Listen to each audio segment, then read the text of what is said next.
যে কোনো জয়েন্ট, ধরুন কনুই হতে পারে, গোড়ালি হতে পারে, বা অ্যাবসলিউটলি কবজি শোল্ডার হতে হতে পারে। পারে, শোল্ডার হতে পারে, তো সব জায়গায় কি সার্জারি করা যায়? অ্যাবসলিউটলি শোল্ডারে যেটা এরপরে যেটা প্রিভেন্ট হচ্ছে শোল্ডার জয়েন্ট। হুম। শোল্ডার জয়েন্টে কি হয়, হিস্ট্রি হচ্ছে রেকারেন্ট ডিসলোকেশন। অনেক পেশেন্ট আসে যে আমার ডাক্তারবাবু আমার এই কাঁধের এই হাড়টা বেরিয়ে যায়, এবং সে হুম নিজে নিজে সেটাকে বসিয়েও নেয়, হুম এরকম হুম অনেক ইনস্টেন্সেস আমরা হুম দেখেছি। হুম ওই ক্ষেত্রে দুটো জিনিস হয় তাতে। অ্যাকচুয়ালি এটা বল অ্যান্ড সকেট, এটা একটা বল আর এটা একটা সকেট। হুম সকেটটার চারদিকে একটা লেব্রাম আছে হুম হুম। যেটা বলটাকে ঠিক জায়গায় বসিয়ে রাখে। আচ্ছা। এবার ওটাতে কোনো যদি ডিফেক্ট আসে তখন inevitably there will be dislocation.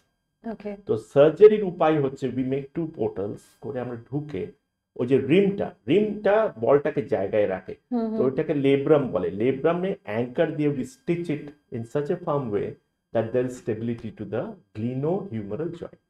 আচ্ছা, মানে উপকারিতা অনেক রয়েছে। অবশ্যই তো অবশ্যই। সেক্ষেত্রে যদি জানতে চাই সাধারণ মানুষের হয়ে, যে আর্থ্রোস্কোপিক সার্জারির উপকারিতা কি, বা নর্মাল সার্জারি থেকে আর্থ্রোস্কোপিক সার্জারির পার্থক্যটা কোথায়? পার্থক্যটা এখানেই যে ফাস্টার রিহ্যাব।